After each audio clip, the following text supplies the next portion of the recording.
ওয়াকফ বিল এত সহজে তো করতে দেওয়া যাবে না।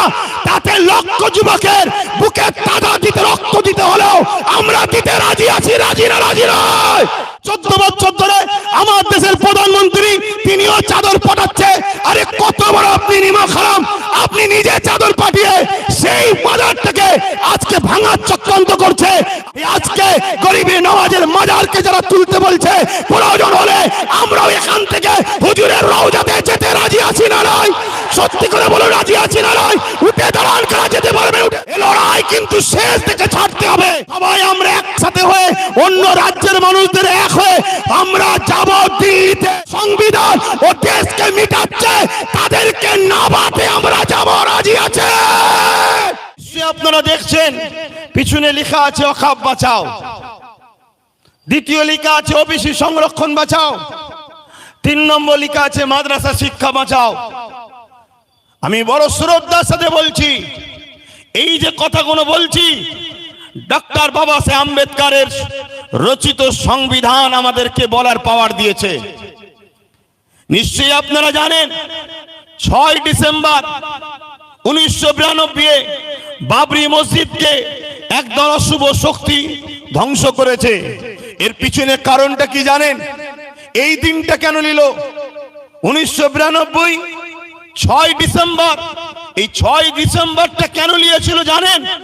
এই 6 ডিসেম্বর হচ্ছে ডক্টর বাবা সাহেব আম্বেদকরের জন্মদিন। পুরো ভারতের মানুষ বাবা সাহেব আম্বেদকরকে, সে মুসলিম হোক, দেশপ্রেমিক হিন্দু হোক, আদিবাসী হোক, দলিত হোক, সাঁওতাল হোক, খ্রিস্টান হোক, যে কোনো ধর্মের সঙ্গে তার সম্পর্ক থাকুক, ডক্টর বাবা সাহেব আম্বেদকরকে সবাই শ্রদ্ধা করে। আমি একজন পীরজাদা হিসাবে, খানদানের রাসূল হিসাবে আমিও ডক্টর বাবা সাহেব আম্বেদকরকে শ্রদ্ধা করি। কেন? তিনি আমার দেশের জন্য চলার একটা সুন্দর ব্যবস্থা করেছে, যেখানে সবার সমান অধিকার দিয়েছে। তাই সেই ডক্টর বাবা সাহেব আম্বেদকরের এই 6 ডিসেম্বর জন্মদিন ছিল। এই দিনটাকে পুরো ভারতের মানুষ বড় আনন্দের সাথে, গরিমার সাথে ডক্টর বাবা সাহেবের স্মৃতি উদযাপন করত বিভিন্ন কর্মসূচি নিয়ে। তাই বড় প্ল্যান করে ব্রিটিশদেরই চরেরা আমার দেশের মধ্যে যারা গাদ্দার আছে, এই দিনটাকে এমন একটা অঘটন ঘটালো, যেটা হলো ঐতিহাসিক 550 বছর আগেকারের বাবরি মসজিদের তলায় রাম মন্দিরের নামে বা রাম জন্মভূমির নামে সেই মসজিদটাকে শহীদ করে দেওয়া হলো। মূলত উদ্দেশ্য ওখানে রাম মন্দির বানানো, রামের জন্ম, এটা কিন্তু মূলত লক্ষ্য নয়। যারা এই কাজ করেছে তাদের সঙ্গে আমি চ্যালেঞ্জের সাথে বলছি, সাধারণ হিন্দুদের সঙ্গে হাজারো হাজারো মাইল দূরত্ব রয়েছে। হাজারো সাধারণ হিন্দু ভাইরা যেভাবে তারা নামকে ভালোবাসে, তাদের শ্রদ্ধা, তাদের বিশ্বাস, তাদের ভক্তি তাদের হৃদয়ে আছে। আজকে যারা বাবরি মসজিদকে শহীদ করেছে প্ল্যান মাফিক, তাদের কিন্তু সেভাবে ভক্তি ভালোবাসা নাই। কিন্তু এই দিনটাকে আঘাত দিল। মনে রাখবেন, আর একটা কথা বলে যাই, 1992টাকে কেন নেওয়া হয়েছিল? কেননা 1979-তে আমার ভারতবর্ষে মন্ডল কমিশনার বলে একটা কমিশন হয়েছিল। যেমন সাচার কমিশন, মন্ডল কমিশন একটা তৈরি হয়েছিল। সেই মন্ডল কমিশনে যারা তৈরি করেছিলেন, আমার শ্রদ্ধেয় হিন্দু ভাইয়েরা দূরে কাছে সোশ্যাল মিডিয়ায় যারা শুনছেন, মন দিয়ে শুনবেন। আমি মসজিদ মাদ্রাসার জন্য চিল্লাতে শুধু আসিনি, হ্যাঁ আমার ধর্মের উপরে আঘাত দিলে কথা বলবো, সেটা সংবিধানের ভেতরে থেকেই কথা বলবো। তবে কিন্তু জানিয়ে দিই, কেন্দ্র জালিম সরকারকে মনে রেখে দেবে, আব্রাহা বাদশা শক্তি নিয়ে, হাতি নিয়ে, ঘোড়া নিয়ে, বিরাট সৈন্য নিয়ে আল্লাহর ঘর কাবাকে মিটাতে এসেছিল। আমার আল্লাহ আবাবিল পাখি পাঠিয়ে আব্রাহা বাদশার নাম নিশানাকে মিটিয়ে দিয়েছে। সময় থাকতে থাকতে কেন্দ্র সরকার পরিবর্তন হও, শুধরে যাও, নাই তোমারও দশা ওই রকম হবে। তুমি যে জায়গায় পাল্লা দিতে যাচ্ছ, তুমি জানো না মহান সৃষ্টিকর্তার পাওয়ার কত? তিনিই তো তোমাকে সৃষ্টি করেছে, আমাকেও বানিয়েছে। মনে রাখবেন, নমরুদ যখন খোদার সঙ্গে পাল্লা দিতে গেল, আপনারা সবাই জানেন, একটা খোঁড়া মশা পাঠিয়ে নমরুদের রাজ ক্ষমতা শেষ হয়েছে এবং তার নাম নিশানাকে মিটিয়ে দিয়েছে। একটা বিষয় কিন্তু এখানে মজার, আল্লাহ আল্লাহ সৃষ্টিকর্তা সব সময় বড় পাওয়ারকে খতম করার জন্য ছোট ছোট মখলুককেই কিন্তু ব্যবহার করেছে, দুনিয়াকে বুঝিয়ে দিয়েছে এদের জন্য আমার ছোট মখলুকই যথেষ্ট। বলুন সুবহানাল্লাহ।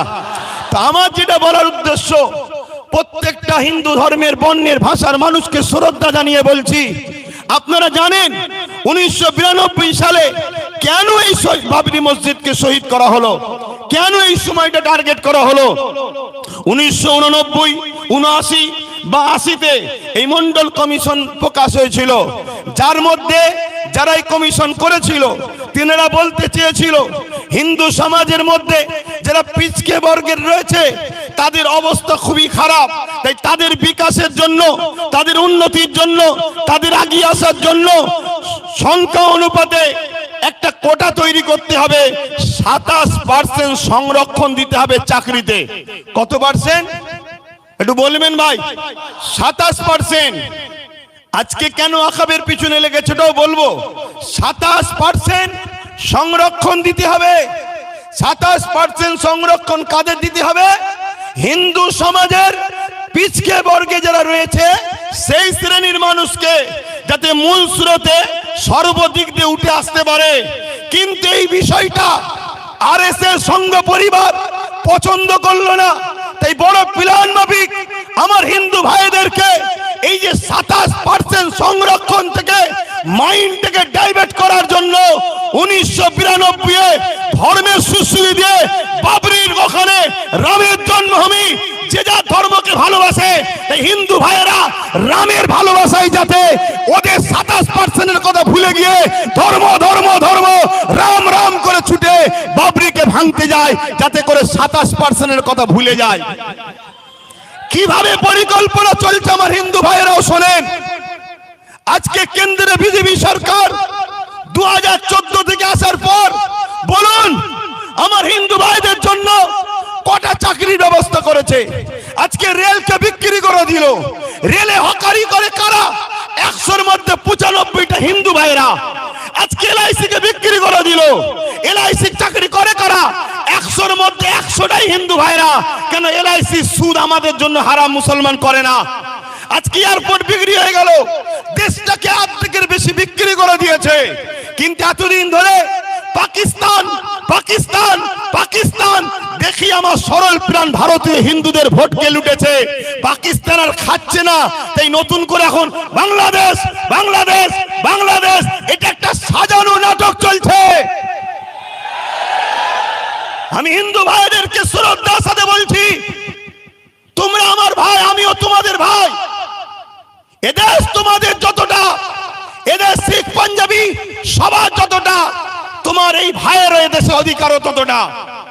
আজকে বলুন আমার হিন্দু ভাইরা দূরে কাছে যেখানে আছেন, আর আপনারাও শুনুন, ভাতৃত্ব তৈরি করুন, মানববন্ধন তৈরি করুন, উত্তম আখলাক তৈরি করুন, উত্তম আদর্শ তৈরি করুন, ধর্ম হৃদয়ে রাখুন।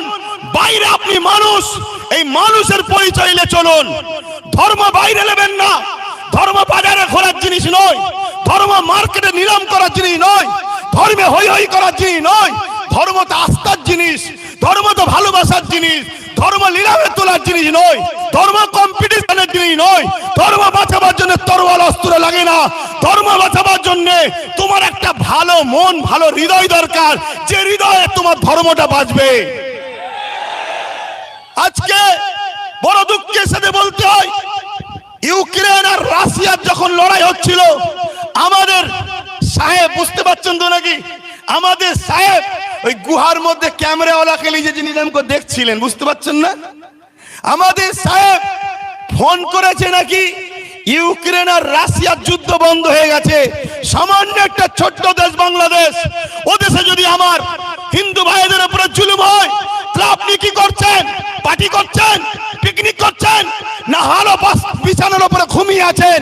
কেন আপনি বন্ধ করতে পারছেন না? আপনি যদি ইউক্রেন রাশিয়ার যুদ্ধকে বন্ধ করতে পারেন, তাহলে আপনার পাশের দেশ কেন বন্ধ করতে পারছেন না? আমি আর একটা তথ্য বলে যাচ্ছি, আপনাদের ঘরেও বলছি এবং আমার হিন্দু ভাইদের ঘরেও বলছি। কেন এটা বলতে চাইছি? কেন দেশটাকে বাঁচাতে হবে, দেশটা বাঁচাতে হবে। দেশটা হলো একটা বট গাছ বা একটা যে কোনো গাছ। এই গাছটা বেঁচে থাকবে ততক্ষণ যতক্ষণ এর শিকড়গুলো সুরক্ষিত থাকবে, ঠিক না বেঠিক?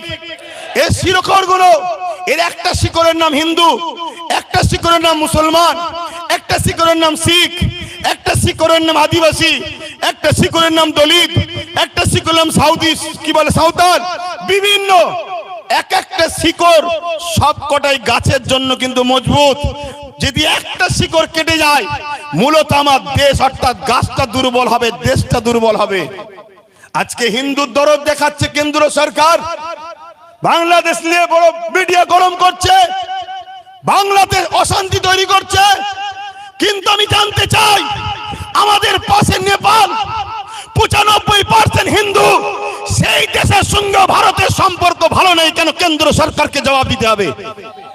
কথা বলুন, জবাবের দরকার আছে না নাই? তুমি যদি এতই হিন্দু দরদি সরকার হও, এতই যদি হিন্দুদের ভালোবাসো, তাহলে জবাব দাও। যখন ডোনাল্ড ট্রাম্প আহমেদাবাদ স্টেডিয়ামে উদ্বোধন করতে আসছিল, রাস্তার দুদিকে গরিব হিন্দুদের বাড়িগুলোকে যাতে ডোনাল্ড ট্রাম্প দেখে ফেলে বড় পর্দার আড়াল করে দিয়েছিল কেন? তারা কি মানুষ নয়? তারা গরিব হয়েছে বলে কি মানুষ নয়? মনে রাখবেন, এসব রাজনীতির রুটি শাখার চক্রান্ত। আজকে 95% নেপালের সঙ্গে ভারতের সম্পর্ক নেই। ভারতের প্রতিবেশী চতুর্দিকের দেশগুলোর খবর নেন, সবার সঙ্গে সম্পর্ক খারাপ ছিল। যদিও বা বাংলাদেশের সঙ্গে সম্পর্ক, এই অপদার্থ সরকার আসার পরে ওই বাংলাদেশের সঙ্গে সম্পর্কটা আমাদের খারাপ হয়ে গেছে। খুব ঠান্ডা মাথায় শুনুন, এই দেশে পৃথিবীর বুকে বড় বড় দেশ সব নেই, আর সব টুকরো টুকরো হয়ে গেছে। বড় বড় দেশ নাই, সব টুকরো টুকরো হয়ে গেছে। বড় দেশের মধ্যে আমার দেশ, আমার মাতৃভূমি, আমার হিন্দুস্তান একটা বড় দেশ আছে, আর একটা হলো চীন বড় দেশ আছে। নিশ্চয়ই আপনারা জানেন চীন আমার ভারতবর্ষের একটা বড় অংশকে দখল করে নিয়েছে, বড় একটা জায়গাকে দখল করে নিয়েছে। সেই জায়গাতে তার প্রতিবাদ না করে আজকে দেশের মধ্যে মানুষে মানুষ বিভাজন তৈরি করতে চাইছে। মনে রাখবেন, তাহলে কিছু সমস্যা এই করিস তোরা, আমার বেলাতেই সব সমস্যা হয়। কি হলো?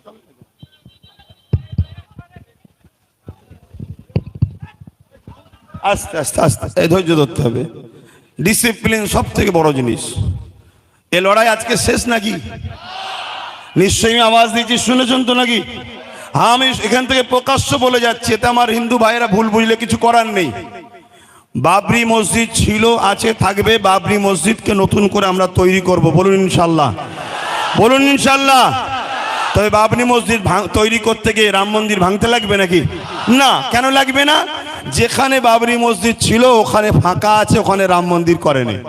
এ তো বোকা বানিয়েছে আমার হিন্দু ভাই। দেখারে শ্রদ্ধার সাথে বলছি, ভাই দুশ্মনের নজরে আমায় দেখুনি কেন? আমি ফ্রিডম ফাইটার পীর আবু বকর সিদ্দিকীর চতুর্থ প্রজন্ম, যিনি গান্ধী বাবুর সাথে কি বলে আশফাকুল্লাহ খানের সাথে, নেতাজির সাথে, ঈশ্বরচন্দ্র বিদ্যাসাগর, রবীন্দ্রনাথ টেগরের সাথে এক পিরিয়ডে বসে ব্রিটিশ তাড়াবার জন্য যারা লড়াই করেছিল, সেই পরিবারের সন্তান আমি। মনে রাখবেন আমি কি কথা বলছিলাম? এই যে বিচকায় ডিস্টার্ব হয়ে গেলে, হ্যাঁ কি কথা বলছিলাম? হ্যাঁ, চীন চাইছে ভারতকে টুকরো টুকরো করার। এদিকে পাকিস্তানও আছে, এও চাইছে ভারতকে, বলুন, টুকরো টুকরো করার। আর সেই টুকরো টুকরো করার ফাঁদে বা ইচ্ছা করে আমার কেন্দ্র সরকার কিন্তু সেই রাস্তায় নিয়ে যাচ্ছে দেশকে। আমাদের মধ্যে ঐক্যতা তৈরি করে, আমাদের মধ্যে ভ্রাতৃত্ব না তৈরি করে, আমাদের মধ্যে মিল বন্ধন না তৈরি করে, শুধু একটাই আওয়াজ তুলছে, যেটা আমার বাইজিদ আমিন ভাই বলছিল, পুরো দেশ জুড়ে হিন্দু খাতরে মে হ্যায়। আগামী 30-এ, আগামী 40-এ মুসলমান এই হয়ে যাবে, মুসলমান ওই হয়ে যাবে, হিন্দু থাকতে পারবে না, এ থাকতে পারবে না। শুধু বলছে হিন্দু খাতরে মে হ্যায়। শুনুন আমার হিন্দু ভাইরা, দেশের প্রধানমন্ত্রী হিন্দু, স্বরাষ্ট্রমন্ত্রী হিন্দু, রাষ্ট্রপতি হিন্দু, প্রত্যেকটা রাজ্যের CM Hindu, DM Hindu, BDO Hindu, জজ কোর্টের মেন যারা বিচারপতি তারাও হিন্দু, সেনাপ্রধান হিন্দু, সব জায়গায় হিন্দু থাকার পরেও যদি হিন্দু খাতরেমি হয়, হিন্দু ভাইদের আন্দোলন করা দরকার। তোদের মতো হিন্দুকে রেখে লাভ নাই। দেশের প্রধানমন্ত্রী গুলো মুসলমানকে করবো আমরা। সব জায়গায় তোরা, সব জায়গায় তোরা, তারপরেও বলছি আমরা খাতরাই। তোদের মতো হিন্দু প্রধানমন্ত্রী দরকার নেই, তোদের মতো হিন্দু স্বরাষ্ট্রমন্ত্রী দরকার নেই। আমরা দরকার এপিজে আব্দুল কালামের মতো মুসলমানকে প্রধানমন্ত্রী তৈরি করব, মৌলানা আব্দুল কালামের মতো প্রত্যেকটা রাজ্যে সিএম বানাবো। এটা আমার হিন্দু ভাইদের, মুসলিম ভাইদের, সবাই আমার দেশকে বাঁচাবার জন্য আওয়াজ তোলা দরকার আছে না নাই? শুধুমাত্র একটা ড্রামা, শুধু একটা নাটক, একটা তো কিছু খোরাক দরকার। 26-এ ভোট আসছে, খোরাক তো দরকার। সেই খোরাকের নতুন খোরাক কি না, ওয়াকাফকে আমি 2024 ওয়াকাফ অ্যাক্ট সংশোধন করব। কি জন্য করবেন না, মুসলমানরা বড় বিপদে আছে, ওদের ওয়াকাফলে বড় সমস্যা হচ্ছে। আপনি ঠিক বলেছেন, এই পর্যন্ত শুনছেন তো, এ পর্যন্ত আপনি ঠিক বলেছেন, কিন্তু আপনার ঠিক কথার মধ্যে নিয়তটা কিন্তু ভালো নাই। আপনার নিয়ত ভালো নয়। আপনার নিয়ত কি, ওয়াকাফ সংরক্ষণের নামে পীর আব্বাস আলী গোরাচাঁদ রহমাহুল্লাহ হুজুর, যিনি এখানে লুহা তারেতে, লুহা বেড়াতে, জানেন না চাপা ফুল দিয়েছিলেন, তাই এটা চাপা তলা। কথা বুঝে আসছে? সেই পীর বেড়া চাপা, বেড়া চাপা মানে বেড়ার ওপরে চাপা ফুল, বেড়া চাপা। সেই পীর আব্বাস আলী গোরাচাঁদ রহমাহুল্লাহ, তিনার 900 বিঘের ওপরে জায়গা ছিল। 77 বছর ধরে যত হুকুমত আমার পশ্চিম বাংলায় এসেছে, দুঃখ নেবেন না, সত্যটাকে একটু জানুন, তারপরে পছন্দ হয় নেবেন, না পছন্দ হয় না নেবেন। কিন্তু শোনার আগেই কেন খেপে যাচ্ছেন? 900 বিঘে জায়গাকে 77 বছর ধরে একটু একটু একটু খেতে খেতে আজকে সেই জায়গাটা দাঁড়িয়েছে মাত্র 92 শতক। কত বিঘে জায়গা বলবেন তো? 900 বিঘে, 900 বিঘে জায়গা।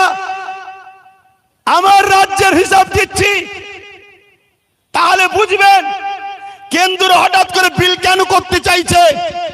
সেটা দাঁড়িয়েছে কত? 900 বিঘেটা দাঁড়িয়েছে 92 শতক, কিছু কম 3 বিঘে। কথা বুঝলেন? 900 বিঘের থেকে বেঁচে আছে কিছু কম 3 বিঘে। এখন মোদি বাবু হঠাৎ করে ভাবছে ওই 3 বিঘেটা তোরা খেতে পারবি না, এটা আমি খাবো, এজন্য বিল বানাতে চাইছে। যদি মুসলিমেরই সংরক্ষণ দরকার, তাহলে হাজার লক্ষ বিঘে হিন্দু ভাইদের দেওবত্ত সম্পত্তি আছে, সেই দেওবত্ত সম্পত্তি থেকে হিন্দু ভাইদের বিকাশ করুন, হিন্দু ভাইদের শিক্ষার ব্যবস্থা করুন, হিন্দু ভাইদের রুজি রুটি থাকার ব্যবস্থা করুন। আদিবাসী ভাইদের জল জঙ্গলের সম্পদ কর্পোরেশনরা লুটে লুটে বড় বড় বিল্ডিং তৈরি করে ফেলছে। আপনি যদি উপযুক্ত প্রধানমন্ত্রী হন, দেশকে যদি ভালোবাসেন, দেশবাসী সবকা সাথ সবকা বিকাশ যদি চান, তাহলে জল জঙ্গলের দখলকৃত সম্পদকে উদ্ধার করে আদিবাসী ভাইদের শিক্ষা, স্বাস্থ্য, রুজি রুটি, কর্মসংস্থান মূল সুরাতের দিকে টেনে নিয়ে আসুন। না, উনি শুধু মুসলমানদের দরদি হয়েছে। শুনছেন তো নাকি? এদিকে বলছে হিন্দু খাতরে মেয়ে, আর প্রধানমন্ত্রী বলছে মুসলমানদের আমি উপকার করব। এই নাটক বুঝতে বাকি নয়। উনি এই বিলটা তৈরি করে পুরো দেশের 27 লক্ষ বিঘে সম্পদ, অঙ্কটা মনে রাখবেন, পুরো দেশ জুড়ে 27 লক্ষ বিঘে সম্পদ আছে। এই 27 লক্ষ বিঘে সম্পদকে পুরো গভর্নমেন্ট হাত করতে চাইছে। অর্থাৎ কেরলে একটা মসজিদ আছে বাদশা চিরামান, যে বাদশা একদিন আকাশের দিকে তাকিয়ে দেখে পূর্ণিমার চাঁদ দুটুকরো হচ্ছে। এই দৃশ্যটা দেখে বাদশা চিরামান হিন্দু ঘরের সন্তান, তার মনের মধ্যে এই তারিখটা রয়ে গেল। একদিন হযরতে মারলে এসেছিল বিজনেসের জন্য।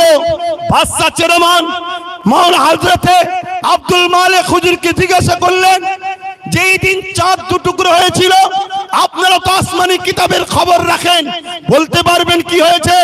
হযরত আব্দুল মালিক বললেন, এক জাদুকর আমার লিডার, আমাদের প্রফেট, মনুষ্য জাতির সর্দার নবী প্রফেট মুহাম্মদ সাল্লাল্লাহু আলাইহি ওয়াসাল্লামকে কিছু মুজিজা দেখতে চেয়েছিল আসমানে, তাই আঙ্গুলের ইশারা করেছিল, চাঁদটা দুটুকরো হয়ে গিয়েছিল। এই কথাটা শোনার সাথে সাথে রাজা চিরামান এই কেরল থেকে মক্কার জমিনে গিয়ে হযরত প্রফেট মুহাম্মদ সাল্লাল্লাহু আলাইহি ওয়াসাল্লামের হাতে হাত দিয়ে আখেরি মেসেঞ্জার, আখেরি আওতার, আখেরি পথ প্রদর্শক, আখেরি প্রফেট হিসাবে তিনাকে মেনে নিয়ে ঈমানের কালিমা পড়ে ইসলাম ধর্ম কবুল করেছিল। সেই প্রফেটের অনুসরণ করে রাজা চিরামান কেরলে একটা মসজিদ তৈরি করেছে, যে মসজিদের বয়স 1400 বছর। এই 1400 বছরের মসজিদ প্রমাণ দিচ্ছে ভারতবর্ষে মুসলমান স্বাধীনতার পরে বাংলাদেশ থেকে নয়, আফগান থেকে নয়, পাকিস্তান থেকে নয়, এ ভারতের বুকে 1400 বছর ধরে আছে। তার প্রমাণ হলো কেরলের মসজিদ। 1400 বছর আজান হচ্ছে, 1400 বছর নামাজ হচ্ছে। যে মুসলমানদের ভারতবর্ষে পরিচয় 1400 বছরে থাকতে পারে, এই 14 দিনের সরকার এনআরসি করে আমাদেরকে তাড়ানো অসম্ভব হচ্ছে। এই ওয়াকফকে কবজা করে, ওই মসজিদকে প্রমোটিং করে, বিক্রি করে তোমার আমার প্রাচীন ঐতিহ্যকে মিটিয়ে তোমাকে আমাকে প্রমাণ করতে চাইছে স্বাধীনতার পরে এসেছো, তারপরে এনআরসি করে তোমাকে আমাকে হত্যা করবে। মাথায় ঢুকছে? বক্তব্য শুনছেন? কেন আমি অনেক ঠান্ডা মাথায় চিন্তা করছিলাম, আরে ওয়াকফ তো সবাই খেয়েছে, ওয়াকফের মধু চাকতে এমন কেউ তো নাই। ওয়াকফের মধু সবাই চেকেছে, আর এই চাকার জন্য সব থেকে বড় দোষী আমরা। আমরা যদি ঘরের দরজা খুলে আর সোনা দানা বাইরে বার করে ঘুমোই, চোরের কাজ তো ভাই চুরি করবে। তা আমরা সারা জীবন একে বাপ বললাম, ওকে বাপ বললাম, তাকে বাপ বললাম, সবাইকে মাথায় তুলে দিলাম। যেই উঠেছে সেই আমাদের ওয়াকফকে চেকেছে। তো হঠাৎ করে ইনি বিল পাস করতে চাইলো কেন? এই প্রশ্নটা আমার মাথায় খটকা দিয়েছে। আমি রিসার্চ, আমার ক্ষুদ্র জ্ঞানে চিন্তা ভাবনা করে আমি যেটা দেখলাম, একটা মসজিদ আছে 1300 বছর বয়স গুজরাটে। এভাবে ভারতবর্ষ জুড়ে হাজার হাজার বছর ধরে ঐতিহ্যের মসজিদ, কবরস্থান, মাদ্রাসা, খানকা, দরগা প্রমাণ দিচ্ছে এ ভারতবর্ষে মুসলমান হাজার হাজার বছর ধরে আছে। স্বাধীনতার লড়াইতে 95,000 কম বেশি মানুষ দেশের জন্য জীবন দিয়েছে প্রথম কাতারে। তার মধ্যে 63,000-এরও বেশি মুসলমানের জীবন কোরবান হয়েছে দেশের জন্য। তাই ব্রিটিশ চলে গেছে। আজ চাইনিজ যদি মনে করে আমার দেশকে লুটবো, আমার দেশকে মিটাবো, চাইনারাও জানে এরা খালেদ বিন ওলীদের উত্তরসূরি। এরা জানে এরা হযরতে সিদ্দিক আকবরের উত্তরসূরি, ফারুক আজমের উত্তরসূরি, হযরতে মাওলা আলীর উত্তরসূরি। অতএব এরা থাকা অবস্থায় ভারতের ক্ষতি পৃথিবীর কোন দাদা করতে পারবে না। তাই বড় প্ল্যান করে আজ ক্ষমতাশালী যারা, তাদের দ্বারা বিভাজন তৈরি করার ষড়যন্ত্র করছে। মনে রাখবেন, এই লড়াই আমাদের সাংবিধানিক অধিকার লড়াই। আমার আগে বাইজিৎ ভাই বলছিলেন 1947 আইন তৈরি হয়ে গেছে ভারতবর্ষে। আজকের দিন থেকে যেটা মন্দির মন্দির থাকবে, যেটা মসজিদ মসজিদ থাকবে, যেটা গির্জা গির্জা থাকবে, ওখানে তুমি হাত আর দিতে পারবে না। কিন্তু দুঃখের বিষয়, কোর্টের মধ্যে কিছু জজ হয়েছে, তারা আজকে মুখ চাওয়াচাই করে দেখে, আইনকে দেখে না, আইনকে তারা রেখে দিয়েছে। তাই বোম্বাইয়ের এক মসজিদে সার্ভের নামে নোটিশ যেই দিয়েছে, 1.5 ঘন্টার মধ্যে নোটিশ ধরিয়ে দিয়েছে সার্ভের। সেই সার্ভে করতে গেল, মসজিদ কমিটি হেল্প করলো, সার্ভে হয়ে গেল। পরের দিন সকালবেলা সকাল 6টায় আবার গেছে। কেন? গতকাল তো সার্ভে করলেন, আবার আজকে আসছেন কেন? না, একটা অশান্তি লাগাতে হবে, একটা ফিতনা লাগাতে হবে। গতকালকে হয়নি, ওই অশান্তি হলো। সেই অশান্তিতে প্রশাসনের গুলিতে 5টা নিরীহ ভারতীয় জীবন চলে গেল। তার মধ্যে 17 বছরের একজন যুবক, সে গরিব, খেলনা বিক্রি করছিল, তার বুকে যে গুলি লাগলো সেও মারা গেল। এটা হলো আজকের ডিজিটাল ইন্ডিয়া আমার মোদি সাহেবের। আজকে মনে রাখবেন, এই চক্রান্ত পুরো দেশ জুড়ে করছে। এর পিছনে কিন্তু আমাদেরও অন্যায় আছে না নাই? কথা বলুন। কেন 77 বছর ধরে যখন টুকটুক করে খাচ্ছিল তখন আমরা চুপ করেছিলাম, আজকে পুরো লিকে লিয়ে খাওয়ার চেষ্টা করছে। সমাজের বুকে একটা মিডিয়া মাধ্যমে প্রচার হচ্ছে, কি রকম মিথ্যা প্রচার একদল মিডিয়া করছে। দেখুন কি প্রচার করছে। 1995 একটা আইন হয়েছিল, সেই আইনে নাকি আছে মুসলমান 4-5 জন যেখানে দাঁড়াবে, দাঁড়িয়ে বলবে এটা আমার, সেটা ওয়াকফ হয়ে যাবে। শুনছেন? আচ্ছা, এটা কখনো হয়? এটা কখনো হয়? এভাবে সমাজের মধ্যে বিভাজন তৈরি করছে। আরেকটা কথা মনে রাখবেন, আমার ভারতবর্ষের 140 কোটি মানুষের মধ্যে 100 কোটি মানুষ হলো অশিক্ষিত, তাদের পেটে বিদ্যা নেই। এ বিদ্যা দেওয়া হয়নি ইচ্ছা করে, তাদেরকে ইতিহাস পড়ানো হয়নি। তাদেরকে যে ইতিহাস পড়ানো হতো, তাহলে তারা বাবর, আকবর, হুমায়ুন এ দেশের জন্য কি করেছে সেটা জানতে পারত। অবশ্যই বাবর, আকবরের সাথে আমার কোনো সম্পর্ক নেই, কেন তারা ছিল রাজনীতির নেতা, আমরা ধর্মগুরুর লাইনের মানুষ। তাই বলে যায়, তারা মিথ্যা প্রচার করছে বাবর, আকবর, হুমায়ুন নাকি মন্দির ভেঙে মসজিদ তৈরি করেছে। আরে শিক্ষা অর্জন করুন, জানুন, না জানলে জেনে নিন। যেখানে অন্য কারো সাধারণ জায়গা থাকবে, মন্দির তো অনেক দূরের কথা, সাধারণের একটা জায়গা আছে, ওই জায়গাকে কেউ যদি জোর করে মসজিদ করে, ওইখানে নামাজ হবে না। কেন? জোর করে ধর্ম হয় না, জোর করে গুন্ডাগিরি হয়। ধর্ম আর গুন্ডাগিরি দুজনে একে অপরে কখনো এক হতে পারে না। কিন্তু আজকে এইভাবে আমার দেশের একটা সমাজকে ভুল বুঝিয়ে দেশের মানুষের মধ্যে বিভাজন লাগিয়ে দিল। এটাই হলো আজকে কেন্দ্র সরকারের একটা ষড়যন্ত্র। এর বিরুদ্ধে আমাদের সংগ্রাম সোচ্চার হওয়া দরকার আছে না নাই? তাহলে ওয়াকফ বাঁচাবার জন্য লড়াইয়ের দরকার আছে না নাই? হাত তুলে বলুন, লড়াইয়ের দরকার আছে না নাই? একদিকে যেমন ওয়াকফ বাঁচবে, অপরদিকে সংবিধানের ঐতিহ্যটা বাঁচবে। হাত লম্বা করে তুলুন, দরকার আছে না নাই? এই একটা মিটিং করে দিলেই কি হয়ে যাবে? কথা বলুন, একটা মিটিং করে দিলেই হয়ে যাবে? এই বাঁচাবার পন্থা আছে, হাত নামান, বাঁচাবার পন্থা আছে। যেভাবে আমরা আন্দোলন করছি গণতান্ত্রিক প্রক্রিয়ায়, এই আন্দোলনকে আরো বাড়াতে হবে। কি বাড়াতে হবে না? হবে না? এইটা প্রতিটা জায়গায় করে করে আমার ভাই বলছিলেন যে আব্বাস সিদ্দিকী ভাই, অনেকে বলছে যে এত দেরিতে নামলো কেন? না বন্ধু, যখন তুমি কিছু জানতে না ঘুমোচ্ছিলে, তখন ওয়াকফ সিগনেচার হয়েছিল, ভোটাভুটি হয়েছিল। সেই সময় কোনো দাদা, কোনো মুফতি মাওলানা কেউ নিজের বাড়ি ক্যাম্প তৈরি করে মানুষের ফরমে সই করায় না, সেটা আব্বাস সিদ্দিকী করেছিল। শুনে রাখো, তাতে ভোটাভুটি সিস্টেমে 50 লক্ষ লোকের স্বাক্ষর চেয়েছিল, সেটা 3.5 কোটির উপরে লোকের স্বাক্ষর হয়েছিল। সেটা আমি আমার বাড়িতে ক্যাম্প তৈরি করে মানুষকে দাওয়াত দিয়ে খাইয়ে সই করিয়েছিলাম যে ওয়াকফের বিরুদ্ধে সই করো, যে আমরা ওয়াকফ বিল চাই না, আমাদের যেটা আছে সেটাই থাক। বুঝে আসছে? দ্বিতীয় নম্বর কথা শোনো, আজকে এইখানেই শুধু শেষ করে দিলে হবে না, প্রতিটা জায়গায় করে করে, প্রতিটা জায়গায় আন্দোলন করে করে আমাদেরকে পশ্চিম বাংলার রাজধানী কলকাতায় যেতে হবে। প্রয়োজন হলে আমরা ব্রিগেড যাব। আপনারা প্রস্তুত আছেন? হাত তুলে বলেন, প্রস্তুত আছেন? প্রস্তুত আছেন? হাত নামান। ওই কে কে আসবে প্রশ্ন করবেন না, কে কে আসবে প্রশ্ন করবেন না। আমি একা থাকবো, সঙ্গে আওলাদে আল্লামা থাকলে অসুবিধা আছে আপনাদের?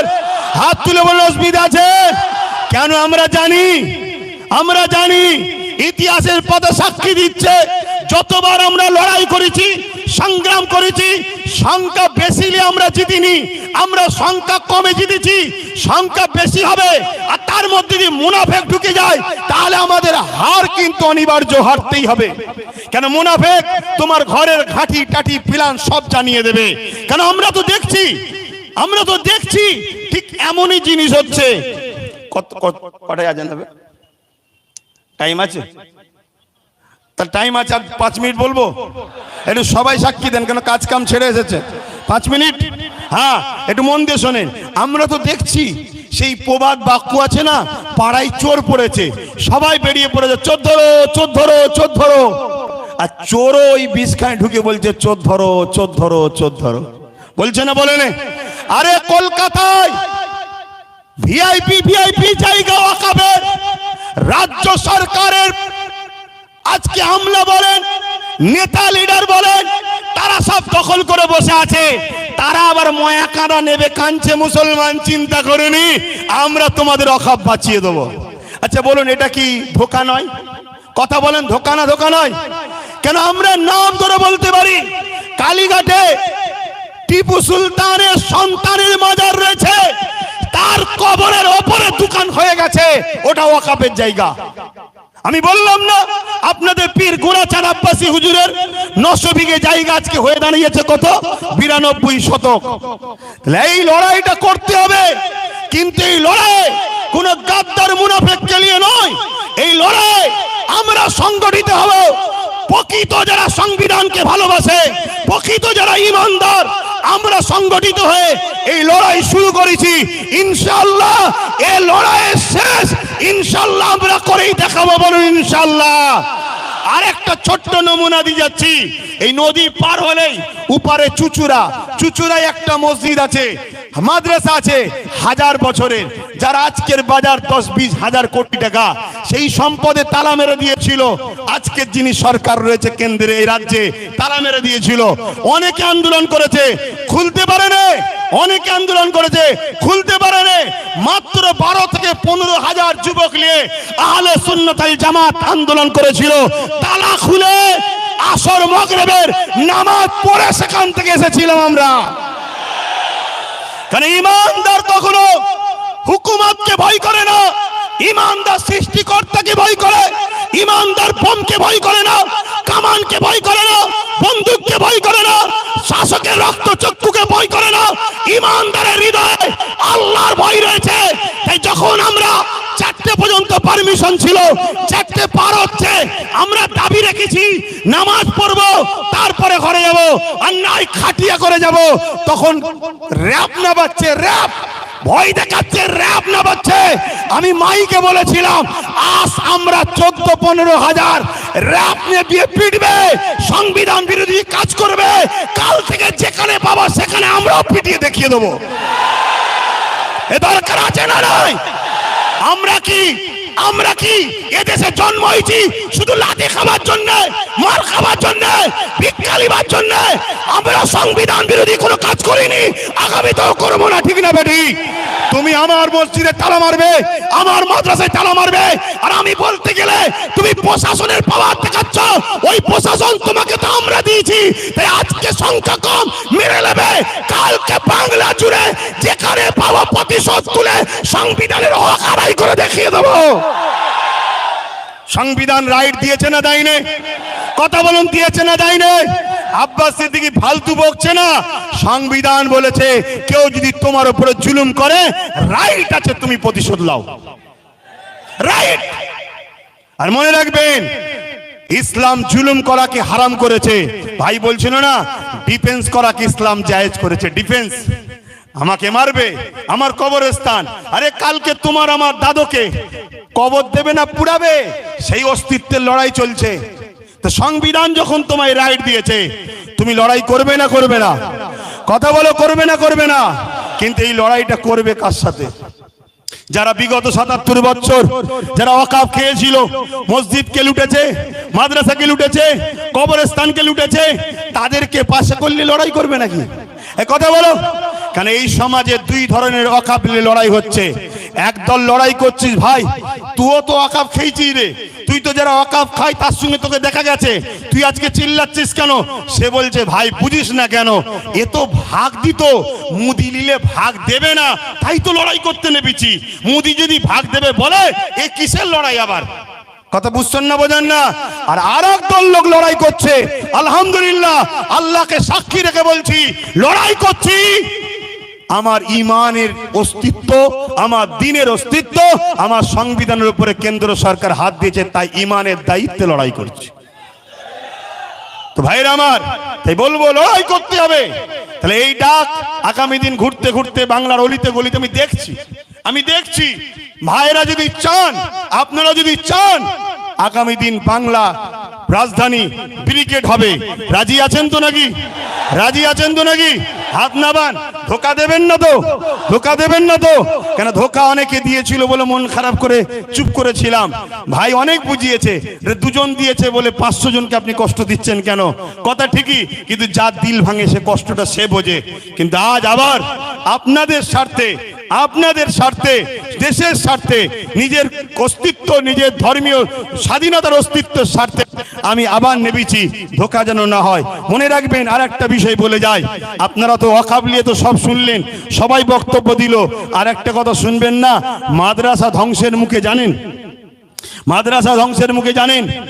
গত বছর দায়িত্ব নিয়েছে রাজ্য সরকার, তার আগে পর্যন্ত মাদ্রাসা পরীক্ষায় একটা সিলেবাসে যে নম্বর হবে মার্কশিটের, তাতে একটা কোরআনের বলে পাঠ থাকতো, অর্থাৎ কোরআনে কত নম্বর পেয়েছে। এই বছর থেকে সেটাকে পাওয়া যাচ্ছে, মার্কশিট ছেড়েছে, তার মধ্যে কোরআন কথাটাকেই তুলে দিয়েছে। যে বলেছিল কোরআন শেষ হয়ে যাবে, আজকে কোরআনটাকেই তুলে দিয়েছে। কথা শুনছেন না শোনেননি? আপনাদেরকে এই কথা শুনে কষ্ট হচ্ছে নাকি? অনেকে ভাবছে এই সময়ে মোদিকে বিরুদ্ধে লড়তে গেলে দিদিকে তো দরকার। আরে শুনুন, শুনুন, ডাকাত ধরতে গেলে চোর সাথে লিয়া দরকার নেই। ডাকাত চোর দুটো একই ক্যাটাগরির রাস্তার লোক। এই ভুল বলছি নাকি? অতএব যদি তুমি মনে করো ইমানদার, তাহলে আমার কথা অ্যাকসেপ্ট হবে, আর যদি মনে হয় না, আমার কথা অ্যাকসেপ্ট নাও হতে পারে। আমি আবার বলে দিচ্ছি, পৃথিবীর কোন তাকত, পাওয়ার, শক্তির উপরে মুখাপেক্ষী আব্বাস সিদ্দিকী নয়। আব্বাস সিদ্দিকী মহান সৃষ্টিকর্তার উপরে নির্ভর করে চলে। তাই হক কথা বলছি, আমার মাদ্রাসার সিলেবাসে মার্কশিটে কোরআনের যে জায়গা ছিল সেই পাঠটাকেই তুলে দেওয়া হয়েছে এই রাজ্যে। তোমরা জানো 10,000 শিক্ষা প্রতিষ্ঠানের নামে আজকে 300 কম বেশি 350-এর উপরে 400-এর উপরে শিক্ষা প্রতিষ্ঠান কোনো ধ্বংসের মুখে, সেটাই তো তোমরা খবর রাখো না। তাহলে মাদ্রাসা শিক্ষা বাঁচাবার জন্য এ দায়িত্ব আমাদেরকে নিতে হবে না? হবে না? নিতে হবে না? হবে না? তারপরও এই মঞ্চ থেকে বলছি, গত 24-এ 39টা এমপি রাজ্য সরকারকে বাংলার মানুষ দিয়েছে না দেয়নি? আওয়াজ দিয়ে বলুন, দিয়েছে না দেয়নি? তারপরও বলছি, 39টা এমপিকে বাংলা সরকারকে রাজ্যের মানুষ দিয়েছে। 39টা এমপি এই ওয়াকাফ বিলের বিরুদ্ধে যেদিন মিটিং হবে, সেদিন ওর ভেতর থেকে অকবাল নিয়ে পালালে হবে না, পুল বুক চিতিয়ে লড়াইয়ের নমুনা আমরা দেখতে চাইছি। ঠিক না বেঠি? একটা সুযোগ আবার দিচ্ছি, ওই দিন যদি লড়াই ঠিকভাবে হয় তাহলে জানবো একটু হয়তো শুভ বুদ্ধি হচ্ছে, তাহলে নতুন করে পরে ভাবা যেতে পারে, তাও ক্লিয়ার নয়। ঠিক না বেঠিক গো? কিন্তু আমরা দেখতে চাই। আওয়াজ দিয়ে বলুন, দেখার দরকার আছে না নয়? দেখার দরকার আছেন না নয়? আমি বলেছিলাম, আজকে আমার কথা মনে পড়ছে না, পড়েনি? আমি বলেছিলাম যে চেয়ারের একটা পায়া দরকার, বলেছিলাম না? আজকে বলুন তো, পুরো দেশ জুড়ে যদি আমাদের গোটা কুড়ি থাকতো, গোটা কুড়ি যদি থাকতো, সেটা আমার কথা বলছি না, হ্যাঁ 29টা এমপি আমরা বাংলা থেকে দিয়েছি না দিইনি? কথা বলেন, আপনারা দিয়েছেন না দেননি? তাহলে আজকে দেখার দিন এসেছে সে কি করে। কারণ আইন তো হচ্ছে সেখানে, সেখানে আপনি যদি বিরোধী হন তাহলে সেখানে লড়াই করছেন না, রাজপথে নেমে মুসলমানকে বোকা বানাচ্ছেন কেন? কি গো, বলা ভুল হচ্ছে নাকি? আওয়াজ দিয়ে বলো, বলা ভুল হচ্ছে? আরো জোরে শুনতে চাই, বলা ভুল হচ্ছে? তাহলে সেই জায়গায় তো দেখানো দরকার। মনে রাখবে, আমি বলেছিলাম, আজকে আফসোস হচ্ছে না হয়নি? যদি টোটাল ভারত মিলিয়ে গোটা কুড়িও যদি আমাদের থাকতো, উপযুক্ত উপযুক্ত। যেমন আমাদের বিধানসভায় একটাই উপযুক্ত আছে, নওশাদ সিদ্দিকী, নাম শুনেছেন না শোনেননি? গত 4-5 দিন আগে এই ওয়াকাবলে বিধানসভায় কথা উঠেছিল, ওয়াকাবলে উঠেছিল, সব মুখে চুপ করে আছে।